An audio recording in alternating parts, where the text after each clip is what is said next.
একজন গার্জেন হিসেবে মা বাবার তো অনেক বড় কর্তব্য থাকে, গাইডেন্স দিতে হবে মেয়েকে বা ছেলেকে। তো বীরভূমে অনেক অফলাইন কোচিং সেন্টার আছে, আপনি কেন এক্স্যাক্টলি টার্গেট WBCS অনলাইনটাকে সিলেক্ট করলেন? এটা বিদিশা, আমি শুনতে পেলাম তোমার নাকি ফিজিক্স কেমিস্ট্রি তেমন ভালো লাগতো না, কি তাই তো? হ্যাঁ, একদম ভালো লাগতো না, আমার বায়োলজি পড়তে খুবই ভালো লাগতো।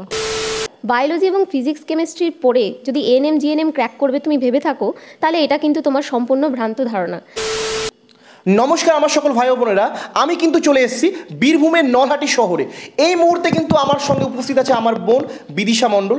সে কিন্তু 2024 সালে জিএনএম এক্সাম ক্র্যাক করেছে এবং তার প্রাপ্ত নাম্বার কত বিদিশা? 83। বিদিশার প্রাপ্ত নাম্বার কিন্তু 83। বীরভূমের আমাদের প্রচুর বাচ্চারা সাকসেস পেয়েছে, প্রচুর বাচ্চারা। আমি আগেও বলেছি বর্ধমান, বীরভূম আর বাঁকুড়া জেলা থেকে প্রচুর বাচ্চারা আমাদের কাছ থেকে সাকসেস পেয়েছে। চেষ্টা করছি সবার বাড়িতে যাওয়ার, ঠিক আছে? আজ আমি আমার বোনের বাড়িতে এসেছি। বিদিশার গল্পটা অন্যান্য মেয়েদের থেকে ইন্টারেস্টিং। কেন ইন্টারেস্টিং সেটাও আমি বলছি, কারণ বিদিশা কিন্তু এই বছর কেবল 4 মাস প্রিপারেশন নিয়েছিল জিএনএম এএনএম এক্সামের জন্য। কারণ কি জানো, বিদিশা এইবারই উচ্চ মাধ্যমিক পরীক্ষা দিয়েছে। উচ্চ মাধ্যমিকে ভালো ফলাফল করার সঙ্গে সঙ্গে সে কিন্তু এবার জিএনএম এক্সাম ক্র্যাক করে নিয়েছে। আজকের ভিডিওটা তোমার জন্য স্পেশাল কেন জানো, যারা জিএনএম এক্সাম দিতে চলেছো বা দিবে। আর যদি তুমি ভিডিওটা দেখো, তুমি অনেকটা হেল্প পাবে যে কীভাবে অল্প সময় প্রিপারেশান নিয়ে কোন অধ্যায়গুলো এক্স্যাক্টলি ফলো করলে 1 বছর তো দূরের কথা, 4 থেকে 5 মাস ভালো করে পড়লে জিএনএম এক্সাম ক্র্যাক করা যাবে। আর আজকে টোটালি কিন্তু বিদিশা তোমার সঙ্গে শেয়ার করবে কীভাবে প্রিপারেশন নিয়েছে। তো বিদিশা, আমি তোমাকে সিম্পলি কিছু প্রশ্ন করবো যাতে আমাদের ভিডিও দেখা প্রত্যেকটা ছেলে মেয়ে হেল্প পায়। বিদিশা, 2024 সালে তুমি জিএনএম এক্সাম ক্র্যাক করেছো, তোমার কেমন লাগছে সেটা বলো। আমার খুব ভালো লাগছে। আচ্ছা বিদিশা, আমি সবাইকে জানাই, আমি আস্তে আস্তে বিদিশা আমাকে বললো যে দাদা 2024-এ জিএনএম ক্র্যাক করাটা আমার জন্য খুব দরকার ছিল। কেন বিদিশা 2024টা কেন দরকার ছিল? কারণ আমি এই বছর উচ্চ মাধ্যমিক দিয়েছিলাম আর আমার মনে হয়েছিল যে আমাকে এই বছরই চান্স পেতে হবে। আচ্ছা, আমি আগেও বলেছি যে যার মনের মধ্যে একবার জেদ চলে আসে না, বিদিশার মনে কিন্তু সেই জেদটা আছে। ও ক্যামেরা অতটা ফ্রেন্ডলি না, কিন্তু নর্মালি আমার সঙ্গে সে বাইরে কিন্তু ভালো করে কথা বললো। ও আমাকে বললো দাদা আমার মনে আমি ঠিক করে নিয়েছিলাম, যেমন করে হোক আমাকে এবছর পেতে হবে, মানে পেতে হবে। ঠিক আছে বিদিশা, পড়তে ক ঘন্টা পড়তে তুমি? আমি ওই 8 ঘন্টা পড়তাম। আচ্ছা, আরেকটা ফ্যাক্ট বিদিশা আমাকে বললো, ও কিন্তু সকালবেলা ঘুম থেকে উঠতে পারতো না। যেমন তোমরা উঠতে পারো কি পারো না যায় না, শীতকাল আসছে তো। কিন্তু মাথায় রেখো, বিদিশা কিন্তু এই সকালবেলার পড়াটা এটা অ্যাডজাস্ট করতো রাত্রেবেলা। তোমাকে যেমন করে হোক, ও বললো 8 ঘন্টা পড়তো, 7 থেকে 8 ঘন্টা। ও কিন্তু ফার্স্টের দিকে একবারে 8 ঘন্টায় যেতে পারেনি, ধাপে ধাপে চালু করেছিল। এটা মাথায় রেখো।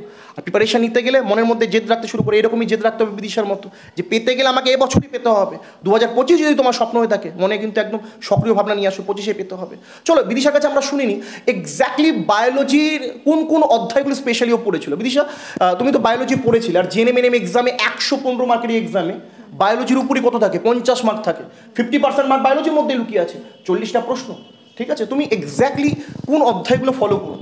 স্যার, আপনি ক্লাস 9-10-এ তো অনেকগুলো অধ্যায় থাকে। হ্যাঁ, 9-10-এর বইগুলো তুমি বলছিলে যে টেক্সট বইয়ে স্যার অনেকগুলো অধ্যায়। তো এই 9-10-এ যে এতগুলো অধ্যায় আছে বিদিশা, এর মধ্যে কোন অধ্যায়গুলো তুমি স্পেশালি ফলো করছিলে? আপনি যে 5টা অধ্যায়ের কথা বলেছিলেন যে ভালো করে পড়তে হবে, পরিশ্রম করতে হবে, সে 5টা অধ্যায় হচ্ছে রক্ত সংবহন, হরমোন, কোষ, পুষ্টি, বিপাক ও পরিপাক, সালোক সংশ্লেষ ও শোষণ। সেম। আচ্ছা, আচ্ছা, যারা ভিডিও দেখো আমাদের ক্লাসগুলো করো। 2024-এ আমরা প্রচুর জিএনএম ক্লাস দিয়েছি, সে বায়োলজিরও দিয়েছি আমি। আর প্রত্যেকটা ভিডিওতে প্রায় আমি বারবার বলেছি, বায়োলজিতে সাকসেস পেতে গেলে 5টা অধ্যায়, তাই না? হেল্প করেছে তো? হ্যাঁ। কোষ, হরমোন, পুষ্টি বা পরিপাক, রক্ত সময়, সালোকসংশ্লেষ, শোষণ। আচ্ছা, ক্যাটাগরি 1 বা 2-এ কমন পেয়েছো? হ্যাঁ, অনেক পেয়েছি। আচ্ছা, প্রশ্নে যখন আমি আসলামই, আমরা শুনিনি বিদিশা ক্যাটাগরি 1 ও ক্যাটাগরি 2-র কটা প্রশ্নের অ্যান্সার করে এসছে। ঠিক আছে, চলো বিদিশা, ক্যাটাগরি 1-এর 30টা প্রশ্ন হয়, ক্যাটাগরি 2-এর 10টা প্রশ্ন হয়। 30টার মধ্যে কটা প্রশ্ন অ্যান্সার করেছো? ক্যাটাগরি 1-এ 30টার মধ্যে আমি 20টা প্রশ্নের উত্তর দিয়েছিলাম এবং ক্যাটাগরি 2-এ 10টার মধ্যে আমি 6টা প্রশ্নের উত্তর দিয়েছিলাম। মানে আচ্ছা, বিদিশার ব্যাপারটা আমি বলে দিই ক্লিয়ারভাবে। তোমরা যারা মনে করছো দাদা ক্যাটাগরি 2-এর 30টার মধ্যে 20টা, মানে আমি কিন্তু ক্লিয়ার বলি, ও কিন্তু নেগেটিভ মার্ক পায়নি। ও যে 20টি অ্যান্সার একদম নিজের থেকে সিওর ছিল, তাই তো বিদিশা? বিদিশা যে 20টা কোশ্চেন ক্যাটাগরি 1-এ একদম সিওর ছিল, সে 20টা কোশ্চেনই টাচ করে এসছে। ক্যাটাগরি 2-এ কিন্তু মিনিমাম ও 6টা কোশ্চেনই তো 6টা কোশ্চেন টাচ করে এসছে। মানে ক্যাটাগরি 1 থেকে যেখানে ও 20 নাম্বার তুলে আনলো, সেখানে কিন্তু ক্যাটাগরি 2 থেকে ও আবার 12 নাম্বার পেয়ে গেল, 30+ মার্ক। জিএনএম একটা ভালো মার্ক। আচ্ছা, এই জিনিসগুলো তো তুমি হেল্প পেয়েছো বিদিশা। অন্যান্য অধ্যায়গুলো তুমি বললে যে দাদা এই 5টা অধ্যায়, কোষ বললা, হরমোন বললা, পুষ্টি বা পরিপাক বললা, রক্ত সংবহন বললা, সালোকসংশ্লেষ, শোষণ বললা, এছাড়া কি অন্য কোনো অধ্যায় ফলো করেছি? হ্যাঁ, কারণ জিএনএম এক্সামে তো এই 5টা অধ্যায় থেকে প্রশ্ন আসে না, মানে আসে না বলতে এই 5টা অধ্যায় থেকে বেশি আসে, অন্যান্য অধ্যায় থেকে তো প্রশ্ন আসে। আর কি কি অধ্যায় ফলো করেছিল? কেবল 5টা অধ্যায় পড়ে তো ওরা পাশ করতে পারবে না, আর কি কি অধ্যায় বলতে চাও? রেচন, জনন, স্নায়ুতন্ত্র, অভিব্যক্তি, অভিযোজন, পরিবেশ, এগুলো ভালো করে পড়েছিলাম। ও কিন্তু সেই অধ্যায়গুলোই বললো যে অধ্যায়গুলো থেকে পরীক্ষায় সব থেকে বেশি প্রশ্ন আসে। যে সকল ভাই বোনেরা টার্গেট WBCS ক্লাস দেখো, আমি আগেই বলে দিই, দক্ষিণবঙ্গে বাঁকুড়া হোক, বীরভূম হোক, পুরুলিয়া হোক, নদিয়া হোক, পশ্চিম মেদিনীপুর হোক, পূর্ব মেদিনীপুর হোক, সুন্দরবন হোক, আমাদের প্রত্যেকটা জেলা থেকে বাচ্চারা সাকসেস পেয়েছে। যতটা সম্ভব সময়ের ফাঁকে আমি আসার চেষ্টা করি, তোমাদের সঙ্গে দেখা করার চেষ্টা করি। বিদিশার ফিজিক্স কেমিস্ট্রি গল্পটা কিন্তু বায়োলজি থেকে ইন্টারেস্টিং, কারণ বিদিশা বায়োলজি পড়তে বেশি ভালোবাসে। আর ওর যদি ফিজিক্স কেমিস্ট্রি গল্পটা তোমরা শুনেছো কি না, তোমরা খুবভাবে পাবা, মানে এনার্জি পাবে, কীভাবে বিদিশা ফিজিক্স কেমিস্ট্রি দুর্বল হওয়ার পরও নিজেকে কীভাবে সবল করেছে। ঠিক আছে, চলো ফিজিক্স কেমিস্ট্রির ব্যাপারে কিন্তু এবার বিদিশার কাছে আলোচনা করবো, তবে আমি না, সে ব্যাপার নিয়ে বনানী ম্যাম আলোচনা করবে। ঠিক আছে, আমি শুনতে পেলাম বিদিশা তোমার নাকি ফিজিক্স কেমিস্ট্রি পড়তে তেমন ভালো লাগতো না? একদম ভালো লাগতো না, আমার বায়োলজি পড়তে খুবই ভালো লাগতো। তোমার মতনই বাকি সমস্ত স্টুডেন্টদের এই প্রবলেমটা আমি দেখেছি যে ফিজিক্স কেমিস্ট্রি পড়তে কিন্তু তাদের ভালো লাগে না। তার উপরে তুমি উচ্চ মাধ্যমিক দেওয়ার পরে মাত্র 4 মাসের প্রিপারেশনে এমন একটা ভালো রেজাল্ট করেছো। তো আমি তোমার কাছে একটু জানতে চাইবো, অল্প টাইমে তুমি ফিজিক্স কেমিস্ট্রি প্রিপারেশন কেমনভাবে নিয়েছো? কোচিংয়ে ভর্তি হওয়ার আগে আমি জানতাম যে ফিজিক্স কেমিস্ট্রি বলতে আলো আর শব্দ চ্যাপ্টারটা বোঝায়, আর কোচিংয়ে ভর্তি হওয়ার পর আমি আরও অনেক চ্যাপ্টার পড়েছিলাম, যেমন হচ্ছে আলো, শব্দ, পর্যায় সারণী, তড়িৎ, রাসায়নিক বন্ধন, এগুলো আমি খুব ভালো করে পড়েছিলাম। তাছাড়া আপনি যে সমস্ত নোট দিয়েছিলেন সেগুলো আমি খুব ভালো করে পড়েছিলাম। আপনি যে প্রতিটি চ্যাপ্টারে আলাদা আলাদা করে মক টেস্ট নিতেন সেগুলো আমি খুব ভালো করে দিয়েছিলাম। বাহ, খুব ভালো। আচ্ছা, তোমার কাছে একটু জানবো আমি যে আমাদের এএনএম জিএনএমের মার্ক ফিজিক্স কেমিস্ট্রির জন্য 25 মার্ক, সেখানে ক্যাটাগরি 1-এ তোমার 15টা কোশ্চেন এবং ক্যাটাগরি 2-তে 5টা কোশ্চেন থাকে। তুমি কতগুলো কোশ্চেনের অ্যান্সার দিয়েছো? ক্যাটাগরি 1-এ 15টার মধ্যে আমি 10টা দিয়েছিলাম, আর ক্যাটাগরি 2-এর সব প্রশ্নেরই উত্তর দিয়েছিলাম। বাহ, ভীষণ ভালো লাগলো বিদিশা তোমার সাথে কথা বলে। খুব ভালো থেকো আর খুব ভালো একজন নার্স হও। যারা দেখছো তোমাদের আমি বলবো যে ফিজিক্স কেমিস্ট্রিতে ভয় পেও না। দেখো বিদিশা পেরেছে, তুমিও পারবে। ও কিন্তু 4 মাসের প্রিপারেশন নিয়ে পেরেছে। তো তোমাদের কাছে এখনও অনেক টাইম আছে, যারা উচ্চ মাধ্যমিক পরীক্ষা দিয়ে আসবে বা এবার থেকে যারা চাইছো, ভাবছো যে ভর্তি হবো বা ভাবছো যে প্রিপারেশন শুরু করবো, আর দেরি করো না, শুরু করে দাও। ফিজিক্স কেমিস্ট্রি কঠিন লাগবে না, এটা আমরা বলতে পারি। প্রত্যেকটা ক্লাস দেখো, তোমরা সিলেবাস ওয়াইজ পড়ো, তাহলে অবশ্যই ভালো করবে। ঠিক আছে বিদিশা, খুব ভালো লাগলো তোমার সাথে কথা বলে। চলো চলে আসা যাক, বায়োলজি এবং ফিজিক্স কেমিস্ট্রি পড়ে তুমি যদি ভাবো এএনএম জিএনএম ক্র্যাক করবে, তাহলে এটা কিন্তু সম্পূর্ণ ভ্রান্ত ধারণা। কারণ এএনএম জিএনএম ক্র্যাক করার পেছনে ইংলিশের কিন্তু একটি গুরুত্বপূর্ণ ভূমিকা রয়েছে। আমরা এখন যে বিদিশার কাছে আছি, সে কিন্তু এই বছর এএনএম জিএনএম এক্সামে প্রাপ্ত নাম্বার পেয়েছে 83। এবার এই 83 মার্কস পাওয়ার পেছনে তার যে ইংলিশের কিন্তু একটা গুরুত্বপূর্ণ ভূমিকা ছিল। আচ্ছা বিদিশা, ইংলিশে যে 15টি প্রশ্ন থাকে, তার মধ্যে তুমি কটি প্রশ্নের সঠিক উত্তর করে আসতে পেরেছো? ম্যাম, আমি 15টি প্রশ্নের মধ্যে 13টি প্রশ্নের উত্তর দিয়েছি। আচ্ছা, তার মানে 13টি প্রশ্ন, এই 13টি প্রশ্ন নিশ্চয়ই বিভিন্ন রকম অধ্যায় থেকে এসেছিল। তাহলে কোন কোন অধ্যায়গুলো তুমি বেশি ভালো মতো ফলো করেছিলে? আমি tense, voice change, narration change, article, preposition এবং সিনোনিমস, অ্যান্টোনিমস খুব ভালো করে পড়েছিলাম। আচ্ছা, এই বছর তো ন্যারেশন চেঞ্জ থেকে প্রশ্ন এসেছিল, তুমি ন্যারেশন চেঞ্জ ভালো মতো প্র্যাকটিস করেছিলে? হ্যাঁ, ভালো করে প্র্যাকটিস করেছিলাম।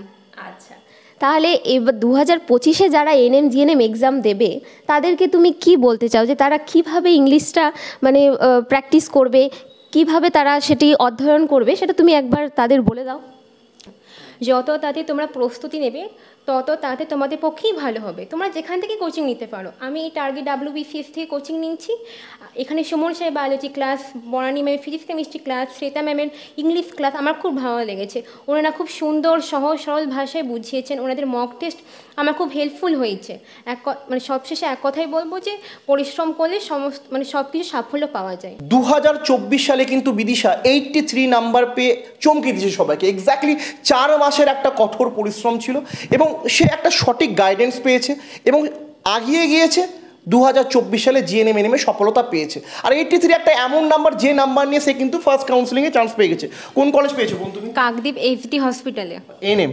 আচ্ছা, বোন কিন্তু সুযোগ পেয়ে গেছে। বীরভূমের মধ্যে অনেক অফলাইন কোচিং সেন্টার আছে কাকিমা, ঠিক আছে? তো একজন গার্জেন হিসেবে মা বাবার তো অনেক বড় কর্তব্য থাকে, গাইডেন্স দিতে হবে মেয়েকে বা ছেলেকে। তো বীরভূমে অনেক অফলাইন কোচিং সেন্টার আছে, আপনি কেন এক্স্যাক্টলি টার্গেট WBCS অনলাইনটাকে সিলেক্ট করলেন? এটা সব কিছুই ভালো লেগেছিল আমার, মানে সেটা আমার সব কিছু কোচিং থেকে এটাই বেশি বেস্ট মনে হয়েছে। আপনি আমাদের ক্লাস দেখেছিলেন? হ্যাঁ, অবশ্যই দেখেছি। আচ্ছা, বিদিশা কিন্তু আগেই আমাকে বলেছিল তার প্রিপারেশনে তার বাবার একটা খুব গুরুত্বপূর্ণ ভূমিকা আছে। বিদিশার বাবা পেশায় একজন শিক্ষক, আর উনিও কিন্তু যথেষ্ট বিদিশাকে গাইড করেছে এইভাবে প্রিপারেশন নিতে হবে। বোন আমাকে বলেছিল আগে যে বাবার গাইডেন্সটা স্যার খুব দরকারি ছিল, আর সে কিন্তু বাবার যথেষ্ট গাইডেন্স পেয়েছে। কাকু আপনার কেমন লাগছে বলুন? আমার তো খুব ভালো লাগছে। আচ্ছা, আপনার মেয়ে কিন্তু 83 পেয়েছে কাকু, ফার্স্ট কাউন্সিলিংয়ের চান্স পেয়েছে, এটা অনেক বড় কথা। হ্যাঁ, এক চান্সে পেয়েছে। আচ্ছা কাকু, আমাদের কোচিংয়ের ক্লাস আপনি দেখেছেন? আমি আপনাদের ক্লাসে ভর্তি হওয়ার আগেই আমি ক্লাস দেখেছিলাম, অন্যান্য ক্লাসও দেখেছি, এবং সেখান থেকে মনে হয়েছে টার্গেট আপনাদের ক্লাসটাই সবচেয়ে ভালো। আচ্ছা, ধন্যবাদ কাকু। আপনি অনেকগুলো ক্লাস দেখেছেন, দেখার পর যখন আমাদের সিলেক্ট করে এক্স্যাক্টলি আপনার কোন স্যার বা ম্যামের ক্লাস যদি ভালো লেগে থাকে, আপনি যদি ক্লাস দেখে থাকেন? স্পেশালি বর্ণালী ম্যামের ক্লাস খুবই ভালো লেগেছে এবং ওনার সাজেশনও খুব ইফেক্টিভ। আচ্ছা, বনানী ম্যামের ফিজিক্স কেমিস্ট্রি ক্লাস, তাই তো? বোন আমাকে বলেছিল ফিজিক্স কেমিস্ট্রি একটু দুর্বল ছিল, আর ওনার বাবা কিন্তু ওনাকে সিলেক্ট করেছে। বনানী ম্যামের ক্লাস এক্স্যাক্টলি থিওরি নিয়ে হয়, আর সেখান থেকে কমনও ভালো পাওয়া যায়, তাই তো? ক্যাটাগরি 1, 2 এবার কমনও পড়েছিল ভালো। যাই হোক, আমরা বিদিশার মা বাবার কাছে জিজ্ঞেস করলাম এবং তারা যথেষ্ট খুশি তো? হ্যাঁ। আচ্ছা, ওনারা যথেষ্ট কিন্তু খুশি। আমাদেরও খুব ভালো লাগলো বীরভূমে এসে। আমি তোমাদেরকে একটা কথাই বলতে চাই, সময় 4 মাস থাক কি 3 মাস থাক, বিদিশার মনে জেদ ছিল, ও সফলতা পেয়েছে। তোমরাও সফলতা পেতে পারো, তবে যত তাড়াতাড়ি সম্ভব প্রস্তুতি শুরু করো। এখন বাড়িতে বসে থাকার সময় নেই, উঠো, পরিশ্রম শুরু করো এবং প্রিপারেশন নিয়ে 2025 সালে একটা গভর্নমেন্ট কলেজের সিট নিজের হাতের মুঠোয় নিয়ে আসো। চলো, ধন্যবাদ।